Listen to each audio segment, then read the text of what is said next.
quelles sont les bases quand on veut faire une opération promotionnelle? Donc déjà la démarche de l'opération promotionnelle, c'est quoi? C'est déjà, on a une première phase, c'est ce qu'on appelle une phase de réflexion.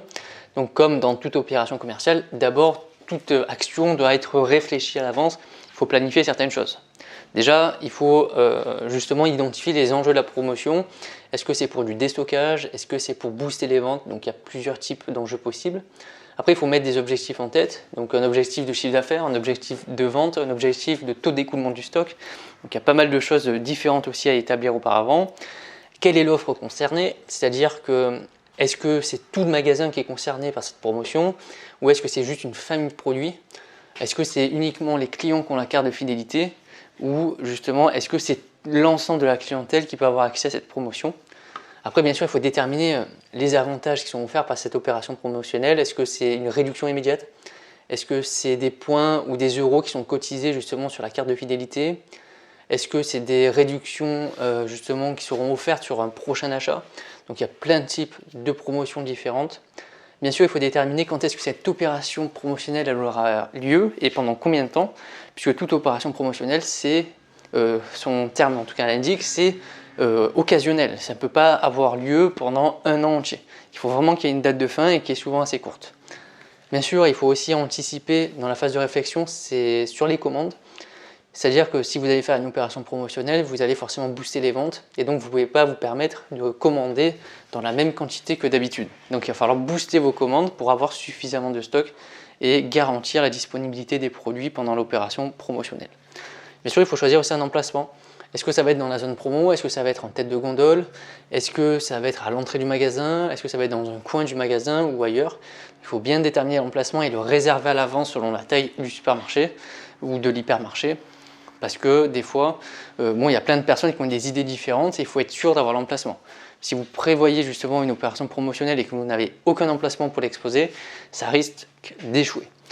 Et il faut aussi, en phase de réflexion, commencer aussi la mise à jour des prix, programmer la mise à jour des prix dans le système d'information commerciale. Des fois, ça se fait automatiquement quand c'est des opérations promotionnelles du réseau, mais des fois, c'est à vous d'aller modifier justement dans votre logiciel le prix de vente qui sera affiché sur la promotion. Donc, une fois qu'on a fait toute cette phase de réflexion, on a une deuxième phase, c'est bien sûr la mise en application de cette opération promotionnelle. Donc on va la mettre en place, donc en zone promo ou sur une tête de gondole, on va faire des podiums ou autre, ça dépend du type d'opération que vous faites.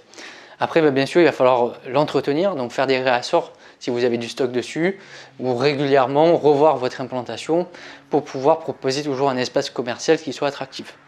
Et bien sûr, vous allez mettre à jour votre tableau de bord de suivi de votre opération puisqu'il va falloir créer un tableau de bord de suivi ou suivre en tout cas vos indicateurs commerciaux sur le logiciel de votre magasin.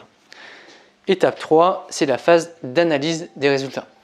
Donc, tout simplement, vous avez le taux d'écoulement du stock que vous pouvez étudier. Donc, tout simplement, vous allez prendre vos ventes divisées par votre stock initial multiplié par 100.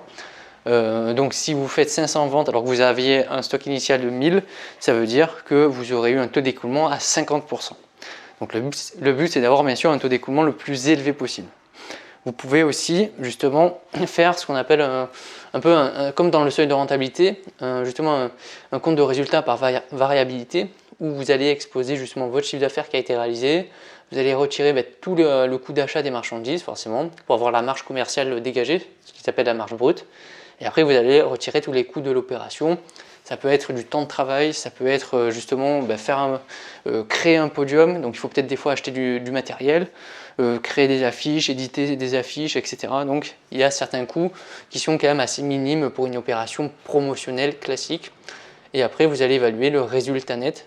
Bien sûr, dans les coûts de l'opération, n'oubliez pas de retirer les avantages commerciaux qui sont donnés aux clients. Si vous avez 20% de remise immédiate, en coût de votre opération, vous aurez aussi 20% de votre prix de vente qu'il faudra déduire du résultat net. Alors le but des opérations promotionnelles, c'est pas forcément de faire de la marge, c'est d'attirer du client. Et vous pouvez faire aussi comme un indicateur commercial un R sur O, c'est-à-dire que vous aviez un objectif de chiffre d'affaires ou de vente qui était fixé et vous allez le comparer à ce que vous avez déjà réalisé en chiffre d'affaires. Donc l'objectif, c'est d'être supérieur à 100%, ça veut dire que vous aurez atteint votre objectif.